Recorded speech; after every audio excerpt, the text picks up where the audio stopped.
नमस्कार, मरुधर बुलेटिन में आपका स्वागत है। राज्य भर में, प्रदेश भर में जहां एक के बाद एक आपराधिक मामले बढ़ते नजर आ रहे हैं, लगातार अपराधों की रोकथाम के लिए डीजीपी एमएल लाठर बिल्कुल सख्त नजर आ रहे हैं। अनेक तरह की टीमों का भी निर्धारण कर दिया है। सीएसटी और डीएसटी की टीम हर जिले में लगा दी गई है, किसी भी तरह से अपराध को कम किया जा सके। लेकिन अब दिनों दिन अपराध बढ़ते नजर आ रहे हैं। बात करें मॉब लिंचिंग की, बात करें चेन स्कैनिंग की और बात करें लूटपाट नशे की, तो अपराध कहीं रुकते नजर नहीं आ रहे हैं। इधर पुलिस सख्त है, उधर अपराधी भी पूरी तरह से अपने अपराध को अंजाम देने के लिए कहीं पीछे नजर नहीं आ रहे हैं। हाल ही में जहां बीकानेर में डूडी परिवार के साथ मॉब लिंचिंग की घटना सामने आई है, क्या है पूरा मामला, किसने वहां इतनी तादाद में भीड़ इकट्ठी कर दी, कैसे भीड़ इकट्ठी हुई है और क्या है मौके की हकीकत, इसी के लिए मेरे साथ आज मेरे स्टूडियो में मौजूद है आदर्श जाट महासभा के प्रदेश प्रवक्ता मालीराम जाट। मालीराम जी, देश भर में लगातार मॉब लिंचिंग जैसी घटनाएं बढ़ती नजर आ रही हैं। ये एक हमारी सामाजिक कुरीतियों को बढ़ावा देने वाली घटना है। समाज में ऐसे समाज कंटक पैदा हुए हैं जो मॉब लिंचिंग जैसी घटना को अंजाम देते हैं। बीकानेर में डूडी परिवार के साथ क्या मामला हुआ है, कैसे मामला उपजा है, क्योंकि विवाद में को लेकर अनेक तरह की सोशल मीडिया पर चर्चाएं देखने को मिल रही है। सोशल मीडिया पर कहा भी जा रहा है कि वह लड़का पहले से संबंध था, उस लड़के का पारिवारिक टर्म्स था। कई तरह की बातें सामने आ रही हैं। महिपाल सिंह मकराना जो राजपूत कन्नी सेना के अध्यक्ष हैं वो भी पहुंचे हैं। कई समाज संगठन भी आपके साथ आए हैं। हजारों की भीड़ आपने इकट्ठी की है। 48 घंटे का आपको एसपी ने अल्टीमेटम दिया था। क्या अपडेट है, कैसे घटना को अंजाम दिया गया? बहुत बहुत धन्यवाद देना चाहूँगा विवेक जी कि आपने हमें आपके स्टूडियो में बुलाया। और ये जो बीकानेर वाली घटना है, इसके अंदर इन दोनों परिवारों के बीच में पहले से संबंध थे। जो लड़के के पिता हैं वो उस लड़की की माँ के धर्मभाई बने हुए थे। कई सालों से आते जाते थे, हर शादी प्रोग्राम को होता था तो वहाँ जाते थे। जैसा कि आपने कहा कि सोशल मीडिया के अंदर जो फ़ोटो वगैरह वायरल हो रही है, वो मैं आपको बता दूं कि ये कुछ दिनों पहले या कुछ महीनों पहले उस लड़के के घर पे कोई शादी का प्रोग्राम था और वो लड़की सह परिवार उस शादी के प्रोग्राम में गई थी। तो यार मामा के परिवार समझ के गई थी? जी जी जी। और वहाँ जाने के बाद में उन दोनों ने वहाँ फ़ोटो खिंचवाई थी मात्र पारिवारिक संबंधों के आधार पर। उसको ये पता नहीं था कि अपने को इसका भुगतान आगे क्या करना पड़ेगा। इसके चलते मैं 16 तारीख को वहाँ गया था मौके की हकीकत जानने के लिए। और जब उस लड़की के दादा और पिताजी से मिला तो उन्होंने मुझे पूरी हकीकत बताई है कि यह हमारे परिवार के साथ बिजनेस पार्टनर था और इसका जो मेरे साथ इसका रिश्ता क्या बिजनेस था उनका? क्या बिजनेस था? वो ज़मीन वगैरह का बिजनेस था, ज़मीन खरीदते बेचते थे।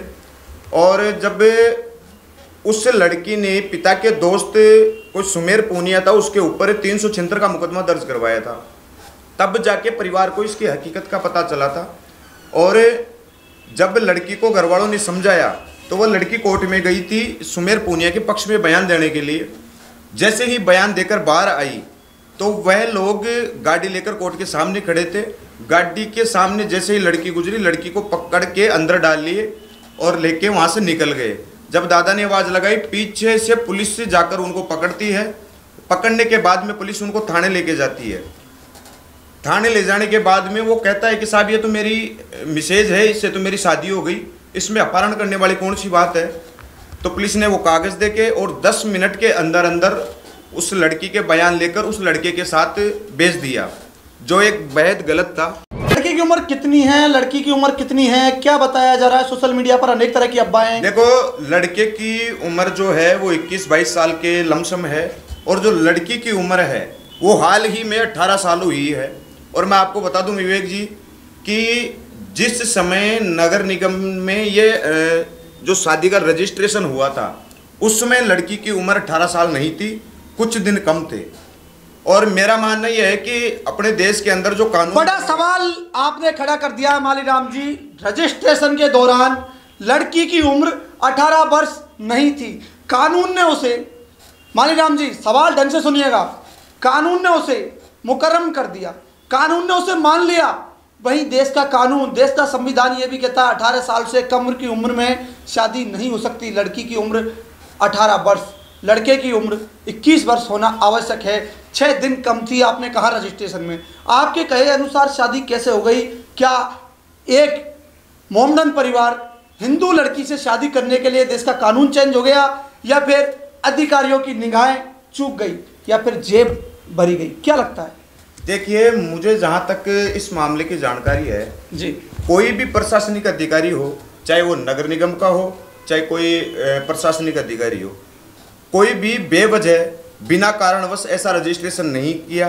क्या क्या क्या आपका आरोप क्या है? आपने कहा बिना वजह ऐसा रजिस्ट्रेशन नहीं हो सकता कि देश का संविधान ही चेंज हो जाए। देश के संविधान में यह बहुत कम देखने को मिलता है कि 18 साल से पहले किसी लड़की की शादी हुई हो, उसे नाबालिग करार नहीं करके शादीशुदा करार दे दिया गया हो। 6 दिन पहले उसकी शादी कर दी गई हो, 18 साल में उसकी उम्र बाकी रही हो, और देश के संविधान ने, लोकतंत्र ने, कानून ने उसे कानूनी प्रक्रिया का मुकर्रम भी दे दिया हो। देखिए, मेरे हिसाब से तो नगर निगम के जो कर्मचारी थे जिन्होंने ये रजिस्ट्रेशन किया, उनकी मिली भगत मुझे लग रही है, क्योंकि उन्होंने ये देखा होगा कि मात्र 8 दिन कम है, कौन ध्यान देता है, कौन क्या करेगा, कौन इतनी पूछताछ करेगा। वो ये नहीं जानते थे कि आज बीकानेर के अंदर सर्व समाज इस मामले को लेकर इतना तुल पकड़ लेगा। उनके ये चीज़ें सपने भी में नहीं थी। जब मैं गया था, मैंने पुलिस अधिकारियों से भी बात की थी। उन्होंने कहा कि सब साहब जो भी है वो सब लीगल है। तो मैंने ये क्वेश्चन किया था उनसे कि साहब 8 दिन कम थे, कैसे करो? कि साहब आज तो पूरी है। उन्होंने ये कह के टाल दिया था। मैंने निगम के कर्मचारियों से बात की थी, लेकिन उन्होंने कोई संतुष्ट मेरे को जवाब दिया नहीं। तो मुझे लग रहा है कि जरूर उनकी मिलीभगत से ही ये सारा काम हुआ है। जी, तो मरुधर बुलेटिन लगातार खबर उठाता रहेगा। डूडी परिवार को जब तक न्याय नहीं मिलेगा, हर पीड़ित परिवार के साथ मरुधर बुलेटिन खड़ा है। जबकि जैसा कि सामने आया है, मालीराम जाट के कहने के अनुसार सामने आया है कि जिस दिन शादी का रजिस्ट्रेशन तय होना था, उस दिन लड़की नाबालिग थी। यह कोर्ट को भी मानना पड़ेगा, नगर पालिका को भी मानना पड़ेगा, देश की न्यायपालिका को भी मानना पड़ेगा। अभी तक मानने को तैयार नहीं है। आपने कहा पुलिस का यह कहना है कि आज तो उम्र पूरी है, अगर आज के हिसाब से गिनी जाए तो उम्र और बड़ी है। ऐसे में क्या लगता है, पुलिस की भी मिली भगत है? सरकार को इस पर क्या संज्ञान लेना चाहिए? बीकानेर पुलिस को क्या करना चाहिए? और इसमें आपने आगे किस किस को ज्ञापन दिए? देखिए, पुलिस कई बार ऐसे मामलों को दबाने की कोशिश करती है कि वो जानती है कि कोई भी सामाजिक सांप्रदायिक दंगे नहीं हो, कोई भी माहौल खराब नहीं हो। लेकिन क्या माहौल खराब ना हो, दंगे खराब ना हो, इसलिए हम समाज में कुरीतियां फैलने दें, भेदभाव बढ़ने दें, नाबालिगों की हम शादी करा दें? देखिए, वो तो उन पुलिस अधिकारियों को ये चीज़ समझनी चाहिए। और मैं जहाँ तक बता दूं कि जब से एम.एल. लाठर जी पुलिस महानिदेशक बने हैं, तब से इन अपराधियों के ऊपर लगातार अंकुश लगाए जा रहे हैं। और जिस प्रकार से हमने 17 तारीख को सर्व समाज इकट्ठा होकर वहाँ जो अधिकारियों से चर्चा हुई, बातचीत हुई, उसमें एसपी साहब ने हमें पूर्ण आश्वस्त किया है कि 48 घंटे के अंदर अंदर हम उस लड़के को और उसके पिताजी को अरेस्ट कर लेंगे। लेकिन कहाँ है? 48 घंटे तो हो चुके हैं। 17 तारीख को आपको अल्टीमेटम दिया है, 17 को अल्टीमेटम दिया है, आज 19 तारीख है, 19 तारीख को हमारी बात हो रही है, 48 घंटे हो चुके हैं। कहाँ है मुलजिम? उसके बाद में कहाँ है मुलजिम जिसने नाबालिग से शादी की? बिल्कुल सही है, लेकिन मैं वकील, आप मालीराम जी, आप एडवोकेट हैं। अगर लड़की 18 साल से 6 दिन कम है, मामला पॉस्को का बनता है, पुलिस को तुरंत संज्ञान में लेना चाहिए। पॉस्को एक्ट के खिलाफ मामला दर्ज होना चाहिए। पॉस्को एक्ट में हमारे देश में फांसी की सजा का प्रावधान है, हमारे राज्य में फांसी पहले भी हो चुकी है। बिल्कुल सर, पॉक्सो एक्ट में होना चाहिए, लेकिन पुलिस वालों ने अब तक मामला दर्ज किया नहीं है। और मेरी कल बात हुई थी तो उन्होंने कहा है कि मुकदमा परिवार की तरफ से दर्ज कर लिया गया है और मुकदमा दर्ज होने के 48 घंटे बाद में हम कार्रवाई करेंगे। तो कल शाम तक का पुलिस ने हमारे पास टाइम लिया है। कल शाम के बाद में हम आगे की रणनीति तय करेंगे। हमारे सभी, जैसे महिपाल जी हैं, हमारे संपत जी हैं, राजेश जी हैं, उन सबसे मिलकर हम आगे की रणनीति तैयार करके आगे कार्य करेंगे। एक चीज मैं आपको बता दूं, इसमें आगे सामने ये हो रहा है, एक दूसरी एफआईआर दर्ज हुई है जिसमें परिवार को ब्लैकमेल करने का कोई मामला है। महिला को इतने दिनों से ब्लैकमेल किया जा रहा था, सालों से महिला को ब्लैकमेल किया जा रहा था, ये बात और सामने आ रही है। कहां तक सत्यता है वकील मालीराम जाट? बिल्कुल, ये मामला बिल्कुल सही है विवेक जी, जैसे कि आप कह रहे हो। उस परिवार, इन दोनों परिवारों के बीच में काफी दिन से संबंध थे। 2015 के अंदर जो ये लड़की की माँ है, वो परिवार अपने घर में अकेली थी और ये जो इस लड़के का पिता है मुन्ने खां, वो घर में घुसा और उस माँ के साथ उन्होंने ज़बरदस्ती की और वीडियो क्लिप बना ली। तब से उसको लगातार वो डरा धमका कर ये उसका देह शोषण करता आ रहा था। और महिला इस बात से दुखी थी क्योंकि वह किसी को बता नहीं सकती थी, समाज के डर से, परिवार के डर से कि कहीं उसका पति उसको छोड़ ना दे, समाज उसको कलंकित नहीं कहे। और आज जब उसने उसकी लड़की को अपना शिकार बनाया, तब जाके उसकी आत्मा जगी है और तब जाके उसने उनके खिलाफ ये मुकदमा दर्ज करवाया है।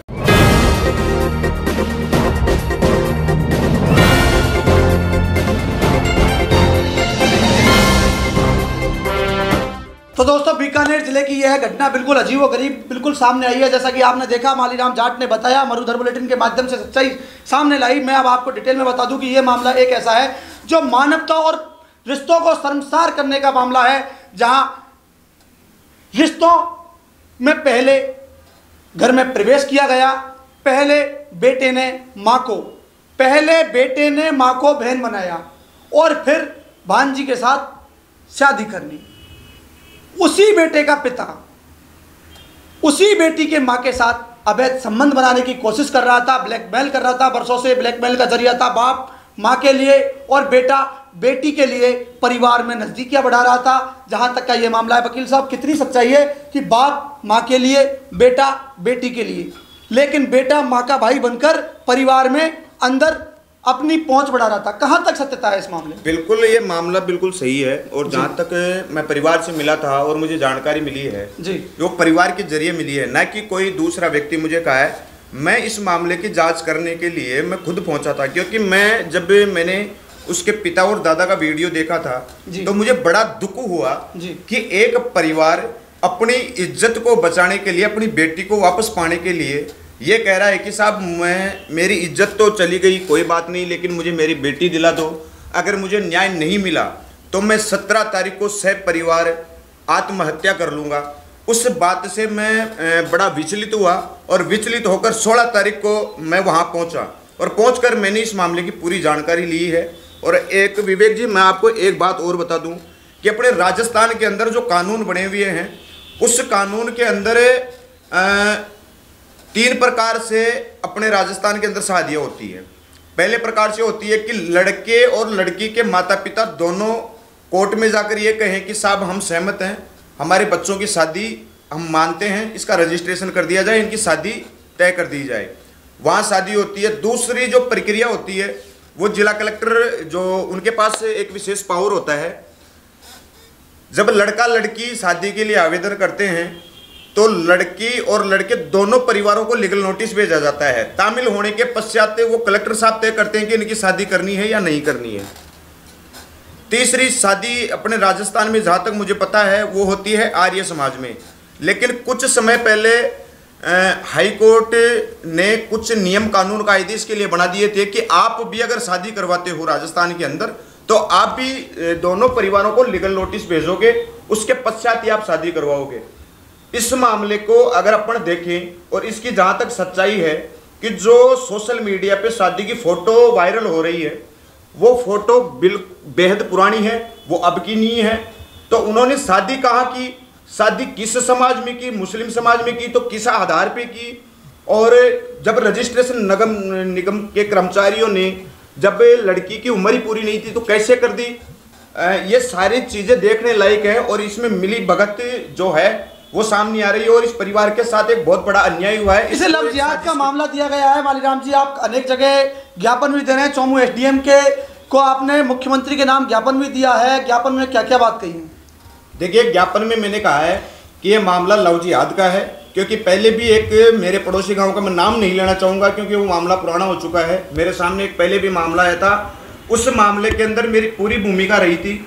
हाई कोर्ट में उस लड़की के हस्बैंड से मैंने एक रिट लगाई थी, रिट के आधार पे उस लड़की को कब्जे में लेकर मैंने मंगवाई था।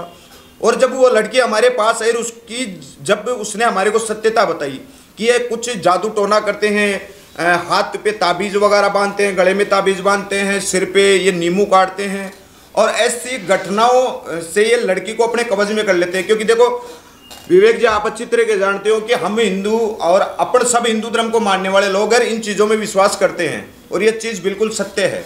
तो इस आधार पे उनका माइंड डाइवर्ट करके और ये ऐसा करते करते उन लड़कियों को अपने उठाते। आपने देखा होगा कुछ दिन पहले अपने देश की एक आईएएस थी, उसका नाम तो मेरे दिमाग से निकल गया, वो भी एक मुस्लिम समाज के लड़के जो भी पेशे से आईएएस थे उनके साथ शादी की थी। 1 साल बाद में ही उसने जो सच्चाई बताई थी वो आपके सामने थी और काफ़ी सोशल मीडिया पे और समाचार पत्रों में वो खबर प्रकाशित भी हुई थी। जी, तो आपने इस मैटर को उठाया, परिवार के साथ गए, क्या क्या बाधाएं सामने आई और अब आगे की आपकी क्या रणनीति रहेगी? देखिए, बाधा की तो बात ऐसी है, समाज के लिए हमें जो मामला सही होता है उसके लिए हमेशा खड़े रहते हैं, आगे भी खड़े रहेंगे और इस डूडी परिवार को हम न्याय दिला के रहेंगे। सर्वप्रथम जब मैं एसपी से मिलने गया था तो एसपी मौके पे मिले नहीं थे, वहाँ के अतिरिक्त जिला कलेक्टर शर्मा जी थे, उनसे मेरी मुलाकात हुई थी। उन्होंने मेरे को 5 मिनट का टाइम दिया था।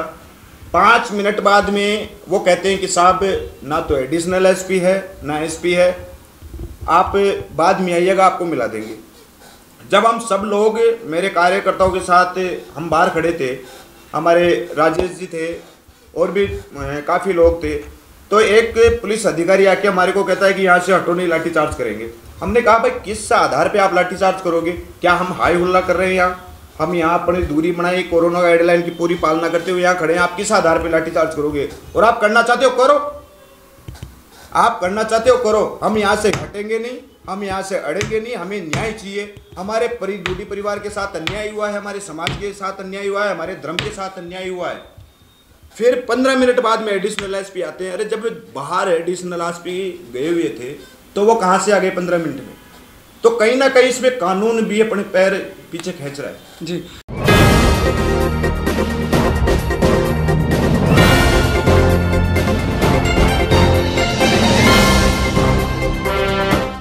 लगातार आदर्श जाट महासभा तरह तरह के कार्यक्रम कर रही है। अभी किसान आंदोलन में भी जाट महासभा साथ होने का दावा कर रही है। भैरूराम डागर ने राशन सामग्री भी भिजवाई थी, खुद भी सांजापुर बॉर्डर पर गए थे। आगामी 26 जनवरी को तिरंगा किसानों की रैली है जिसमें किसान नेताओं ने आह्वान किया है 1 लाख ट्रैक्टर 10 लाख किसान। आदर्श जाट महासभा कितने लोगों को लेकर जाने वाली है? 26 तारीख की आपकी क्या रणनीति है? क्योंकि राजस्थान जाट महासभा के अध्यक्ष राजाराम मील वहाँ मौके पर मौजूद है, किसानों के साथ होने का वादा कर रहे हैं और राजस्थान में अधिकतर किसान हैं जाट समाज से है। आदर्श जाट महासभा लगातार कह रही है कि हम किसानों के साथ हैं। कितने किसानों को आपको ले जाने की तैयारी है, क्या तैयारी है?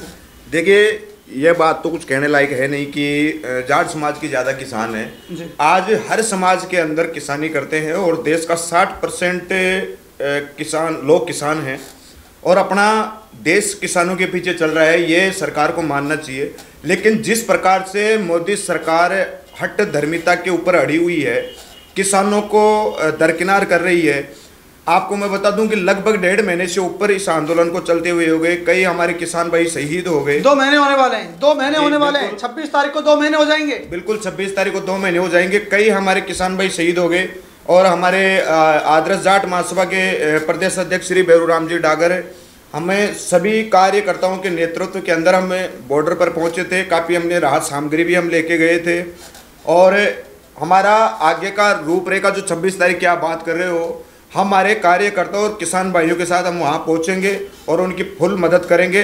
चाहे हमें इस कानून को हटाने के लिए, इस कानून को वापस दिलाने के लिए कुछ भी करना पड़े। राम जी, चुनौती बड़ी है, आप पेशे से एडवोकेट हैं। बिल्कुल, चुनौती बड़ी है। ट्रैक्टर के आगे तिरंगा होगा, सामने आपके पुलिस होगी। बिल्कुल, तिरंगे के ऊपर नियम ये भी है, ना कोई पानी की बौछार की जा सकती, ना पत्थर फेंके जा सकते, डंडा भी नहीं उठाया जा सकता। वो तो अब सरकार, पुलिस कैसे आपको रोकेगी? और अभी जो बैरिकेड्स लगे उनको आप कैसे तोड़ोगे? क्या तिरंगे के बहानों से तोड़ोगे? क्या तिरंगे के बहानों से तोड़ोगे? आपको पता है कि बैरिकेड्स पहले भी टूट चुके हैं और वो किस बहाने, किससे तोड़ोगे? तिरंगे लगे बहानों से तोड़ोगे? तिरंगे, देखो, तिरंगा अपने देश का शान है, अपने देश का मान है। तिरंगे को आगे लेके किसान कभी भी ये नहीं क्या तिरंगे की आड़ में देश की सरकारी संपत्ति को नुकसान पहुंचाने की तैयारी कर रहे हैं? ये तो सरकार को सोचना चाहिए कि आखिर बैरिकेड्स लगे, मालीलाल जी जवाब देना पड़ेगा। बैरिकेड्स लगे, आप तोड़ने की प्लानिंग कर रहे हैं। आप कह रहे हैं आगे तिरंगा होगा, हर ट्रैक्टर के आगे तिरंगा होगा। क्या तिरंगे की आड़ में आप सरकारी संपत्ति को नुकसान पहुंचाने की तैयारी कर रहे हैं? जहां बैरिकेड्स लगे हैं ना, वो आपको पता है पहले कैसे हटे थे और तिरंगे का हम मान सम्मान करते। तिरंगे को आके लेकर हम कभी भी बैरिकेड्स के ऊपर ट्रैक्टर को नहीं चलाएंगे। आगे हमारे कार्यकर्ता और हमारे किसान भाई हैं, यानी उनको साथ लेके हटा देंगे। बिल्कुल शांतिपूर्ण जाएंगे, क्योंकि जो देश की धरोहर है वो हमारी धरोहर है। विवेक जी, आपको अच्छी तरीके से पता है कि 2 महीने हो गए धरना चलते हुए, कभी किसानों ने सरकारी संपत्ति को नुकसान पूछा है क्या? अब एक सवाल मैं आपको पूछता हूं, आप इस सवाल का मुझे जवाब दे दो कि आप मालीराम जी, कौन सी सरकारी संपत्ति को नुकसान नहीं गया?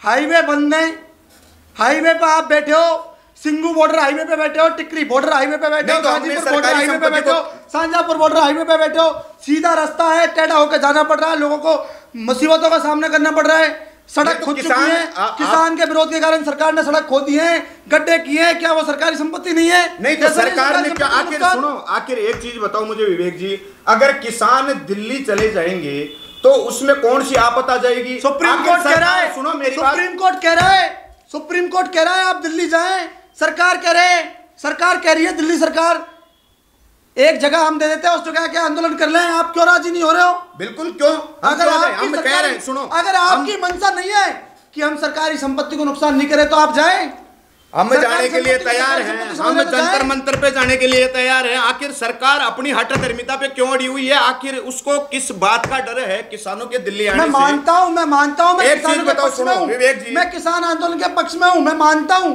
कि किसानों की मांगे सही है, तीनों बिल सरकार को वापस लेने चाहिए, आपकी मांग सही है, मैं मानता हूं, लेकिन आप ये नहीं कह सकते, ऐसे नहीं निकाल सकते कि हम यहाँ हाईवे पे बैठे हैं तो सरकारी संपत्ति को नुकसान हो रहा है, आप इस चीज को भी नहीं नकार सकते मालीराम जी। देखिए, सरकारी संपत्ति को अगर कोई नुकसान कर रहा है ना, वो खुद सरकार कर रही है। जब शुरू में किसान आंदोलन हुआ, छोटा मोटा रूप था, आपको पता है, उसी समय सरकार को वहां बुला लेना चाहिए था। सरकार तो आज भी कह रही है आपको प्रोटेस्ट करना है तो किसी एक मैदान में आ जाएं, सुप्रीम कोर्ट ने भी कह दिया दिल्ली में मैदान में आ जाएं, लेकिन हम आप जा क्यों नहीं रहे मैदान में? जाएं नहीं, बिल्कुल नहीं, हम जाएंगे। शुरू में हमने कहा था हमें वहां पे दिल्ली में जो मैदान है, सॉरी मैं भूल गया, उसमें हमारे को बुलाओ, क्यों नहीं आने दे रहे? दूसरा मैदान क्यों बता रहे हो? दिल्ली के बाहर क्यों बुला रहे हो हमारे को? जंतर मंतर, लेकिन आप हाईवे पे टेंट लगा रहे हो, सरकारी संपत्ति का नुकसान बिल्कुल, है। हम हमारी मांगों को लेकर, हमारी जायज मांगों को लेकर हम टेंट लगा रहे हैं। कल को हम इस कानून से हमारे बच्चों को नहीं बिकने देंगे।